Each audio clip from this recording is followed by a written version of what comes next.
Praise the lord. నిర్గమాకాండము 19వ అధ్యాయము.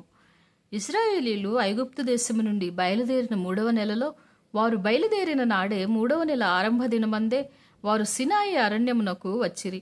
వారు రెఫీదీము నుండి బయలుదేరి సీనాయి అరణ్యమునకు వచ్చి ఆ అరణ్యమందు దిగిరి. అక్కడ ఆ పర్వతము ఎదుట ఇశ్రాయేలీలు విడిసిరి.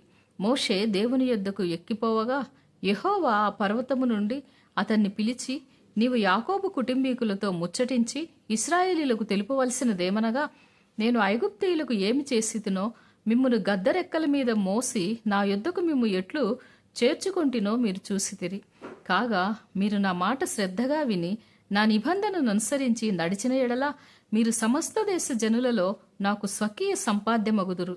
సమస్త భూమియు నాదే గదా. మీరు నాకు యాజక రూపకమైన రాజ్యముగాను పరిశుద్ధమైన జనముగాను ఉందురని చెప్పుము. నీవు ఇశ్రాయేలీలతో పలుకవలసిన మాటలు ఇవే అని చెప్పగా, మోషే వచ్చి ప్రజల పెద్దలను పిలిపించి యెహోవా తనకు ఆజ్ఞాపించిన ఆ మాటలన్నీ వారి ఎదుట తెలియపరచును.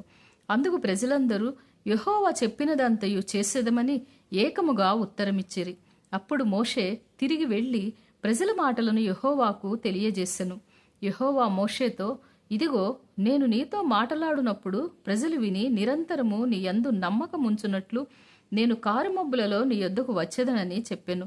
మోషే ప్రజల మాటలను యెహోవాతో చెప్పగా, యెహోవా మోషేతో, నీవు ప్రజల యొద్దకు వెళ్ళి నేడును రేపును వారిని పరిశుద్ధపరచుము. వారు తమ బట్టలు ఉదుకుకొని 3వ నాటికి సిద్ధముగా ఉండవలెను.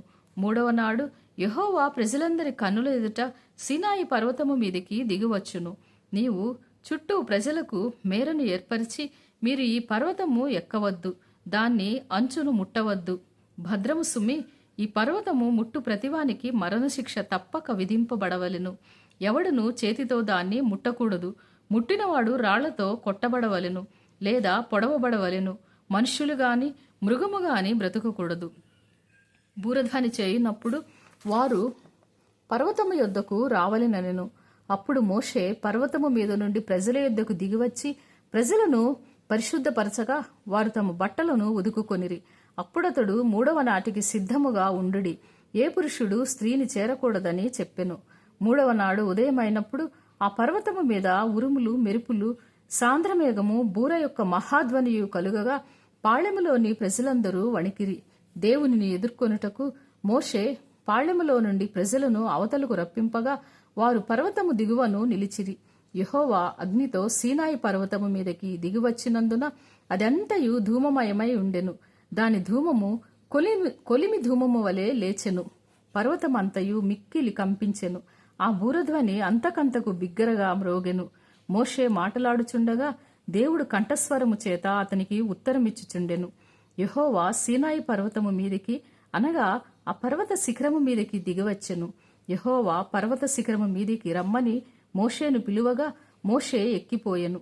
అప్పుడు యెహోవా ప్రజలు చూచుటకు యెహోవా యొద్దకు హద్దుమీరి వచ్చి, వారిలో అనేకులు నశింపకుండునట్లు నీవు దిగిపోయి వారికి ఖండితముగా ఆజ్ఞాపించుము. మరియు యెహోవా వారి మీద పడకుండునట్లు యెహోవా యొద్దకు చేరు యాజకులు తమ్ము తామే పరిశుద్ధపరచుకొనవలెనని మోషేతో చెప్పగా, మోషే యెహోవాతో, ప్రజలు సీనాయి పర్వతము ఎక్కలేదు.